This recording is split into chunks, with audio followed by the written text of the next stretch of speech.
verdade é que eu sempre fiz coisas diferentes, sempre fui fora do normal. E desde criança as pessoas queriam ser médico e eu queria ser piloto de avião. Antigamente a minha vida era em nuvens e céu azul.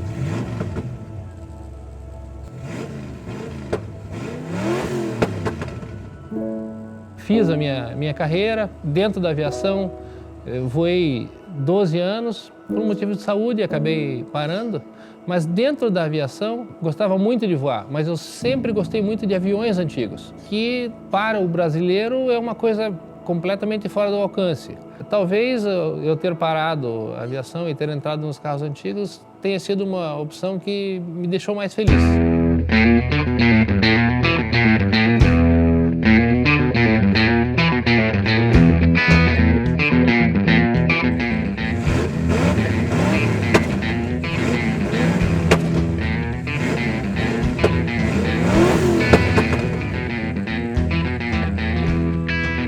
Sou praticamente da terceira geração de customizadores de Curitiba.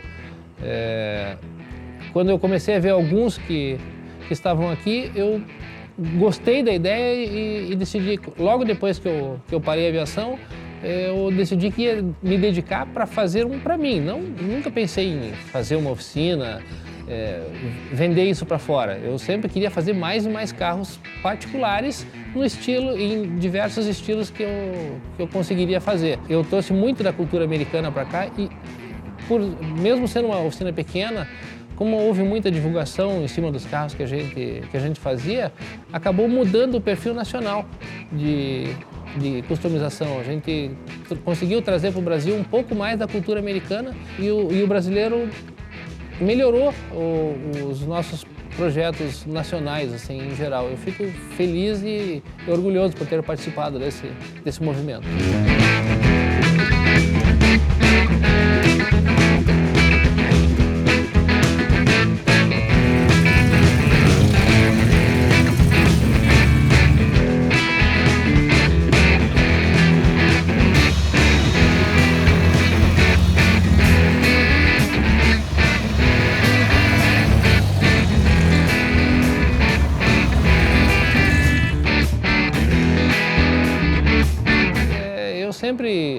Eu sempre gosto de dar nome a tudo, né? E quente enferrujado tem a ver com o estilo que eu gosto. Dentro desse estilo eu adotei uma frase que eu tenho em todos os carros, que é "Why be normal?" Por que ser normal?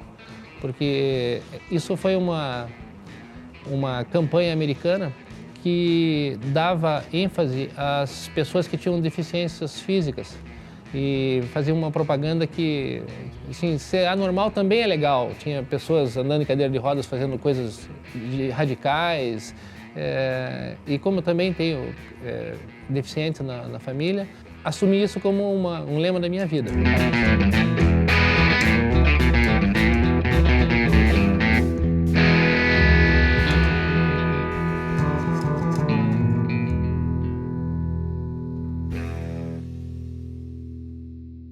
O Ford é o que popularizou mais lá nos Estados Unidos. Eles tinham uma tiragem imensa, e as carrocerias do Ford são mais simples, tem menos detalhes, as carrocerias são pequenas e mais leves porque ele fez a linha de montagem, e era importante que ele tivesse poucos detalhes. Tinha muitas carrocerias disponíveis lá fora e eles acabaram tornando os ícones, os de ponta. E eu particularmente gosto do formato deles. Então é o formato dos calhambequinhos da Ford que me agrada. Foi o motivo pelo qual eu comecei primeiro com uma réplica da SS Fiberglass 1934, que são os ícones também, que o ZZ Top usa. As carrocerias 34 são clássicas, são as carrocerias mais bonitas da Ford. E as 32, 30 são as mais esportivinhas, digamos assim. São vários projetos que eu lembro com carinho. Eu tive a Brasileirinha, que era um carro, uma Roadster com bastante coisas nacionais. Eu sempre tento, como é muito difícil a gente importar, desenvolver o máximo possível de peças nacionais. A Red Hot, que era uma conversível 1930, a Brasileirinha era uma conversível 1929. O King, que era uma carroceria Ford de 1932, 3 janelas, são bem raras. O ZZ, que é um carro que eu tenho atualmente, que é em homenagem ao Zizo, que é um dos primeiros customizadores de Curitiba, e ZZ Top também, que gosta desse tipo de carroceria, e eu conheço. A Cucaracha, que é uma baratinha que eu tenho, que eu conheço há muitos anos e é de minha propriedade hoje, foi um dos primeiros carros de Curitiba com motores trocados. São inúmeros, eu tive muitos carros desses, então, mas eu gosto de dar os nomes, mesmo de acordo com a cara que um vai ficando. A Bonnie, que era uma picape que ficou com cara de bandida, então virou Bonnie em relação era da mesma época de Bonnie and Clyde, virou a Bonnie. A limusine foi um caso à parte. Minha mãe é cadeirante e o sistema na minha família é matriarcal, é ela que manda. Eu sempre fiz carros, sempre fiz Hots, sempre eram carros pequenos, carrocerias pequenas com motores grandes. E um dia nós estávamos almoçando e ela perguntou: por que você não faz um carro para casamento? E naquele dia nasceu a Lucy, que é o nome da minha mãe e é o nome do carro, do projeto também, em homenagem a ela. E eu fiz uma limusine para casamentos, para eventos, que acabou dando muito trabalho, mas ficou bacana, os fotógrafos gostam bastante dela. Fiz vários casamentos com ela, acabei entrando na história de muitos casais também, com um carro antigo e um pouco da nossa arte.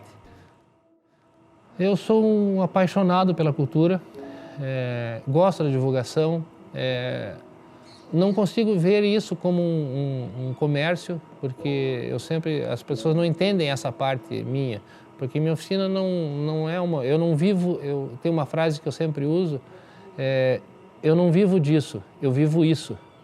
É muito diferente, né? Eu sou um apaixonado, louco por essa cultura e trouxe para o Brasil porque eu quero estar sempre dentro da cultura e quero também mostrar que é possível fazer isso dentro do Brasil e que é divertido e as pessoas gostam dos Calhambeques modificados na rua. O Calhambeque tem muito carisma quando ele está nas ruas, né? E o que eu gosto mesmo é de estar nas ruas com eles, porque ele dá a impressão de que você está distribuindo sorrisos. É diferente a vibe que você tem quando você anda com um carro desse e quando você anda com um carro importado ou um carro clássico. Cada carro tem uma personalidade diferente, né? E a gente tende a ter um estilo abrasileirado mesmo. Eu tento conciliar um pouco da cultura brasileira dentro da cultura americana, que é uma coisa, assim, às vezes contestável, mas eu sou um patriota, eu gosto muito do meu país e quero que as pessoas conheçam a cultura, mas lembre-se que a gente mora no Brasil, não é fácil, temos muitas dificuldades, mas a gente tem que colocar um quezinho nosso de Brasil dentro dos projetos que são brasileiros. Basicamente, Sidney, Lennebeck e Emerson, que é o famoso emo da região aqui, são os que me acompanham desde o começo, né? O foco da oficina é fazer carros andar, botar carro na rua, cada um com o seu estilo, cada um com o estilo O meu foco é direcionar que o carro tenha a cara do dono, quando são carros externos.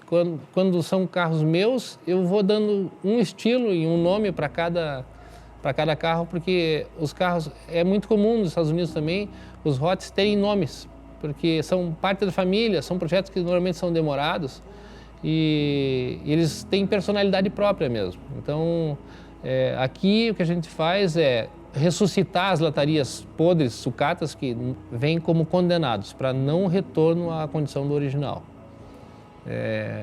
E isso faz com que os projetos acabem ficando mais caros e mais demorados, mas também o desafio é maior.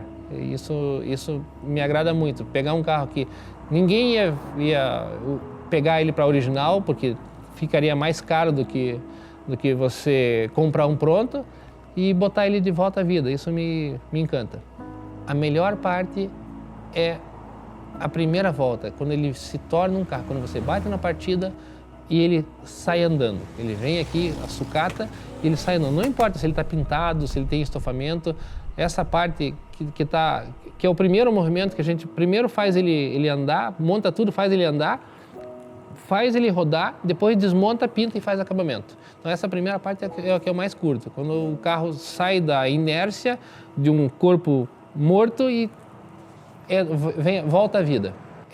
Olhar para trás e ver quantos carros já saíram daqui e criaram vida e ver que a gente também acabou dando impulso a outros projetos no país que foram inspirados por coisas que a gente fez. Isso é muito legal. A divulgação dessa parte da cultura e ter ajudado a ela crescer um pouco, isso me dá orgulho. Os sorrisos das pessoas nos eventos, o que mais me emociona é o brilho nos olhos das pessoas. Nas viagens que eu fiz para pegar conhecimento, cultura, comprar peças, participar de eventos, eu conheci Fuse no começo da carreira dele. Hoje ele me chama pelo sobrenome, atendi ele algumas vezes que ele veio para o Brasil, sempre encontro ele lá. Boyd, que já não está mais aqui.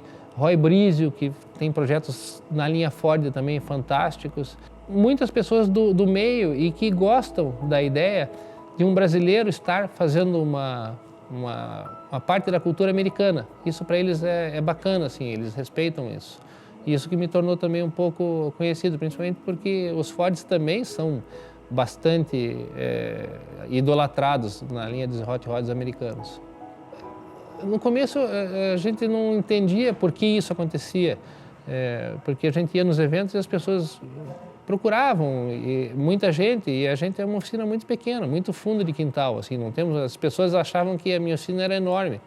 E é um cantinho cheio de calhambeque, com muitas dificuldades, mas a gente fica muito feliz de ter esse reconhecimento e ter aberto esse espaço, porque foi muitos anos de trabalho também que deram resultado a isso. Se eu pudesse voltar ao tempo, aonde tudo, desde quando comecei, eu tenho certeza que eu não conseguiria fazer nada diferente, porque eu dei todo o meu potencial, tudo que eu podia fazer, por isso eu fiz realmente. E sem visar lucro ou fama, eu fiz por paixão, movido pela paixão realmente. E você diz, eu poderia ter feito mais, eu não poderia ter feito mais porque eu não conseguiria. Teve épocas que realmente eu me dedicava à exaustão por essa cultura, pela paixão realmente. A verdade é que algumas pessoas falam que quando eu morrer meus carros vão valer bastante, porque ninguém faz como a gente faz, né? É porque tem paixão envolvida, mas eu tenho certeza que a grande maioria desses carros vão ser guardados ou vão fazer história. Muitos deles foram para outros estados e isso foi legal porque a gente tem um pouco da nossa história em São Paulo, um pouco em Minas Gerais, um pouco em Santa Catarina. Isso faz com que, apesar de não ter feito 500 carros, 600 carros, são carros muito diferentes, eles acabam abrindo espaço em cada estado que eles vão. Eu acho que a gente, daqui a 50 anos, talvez ainda seja lembrado realmente.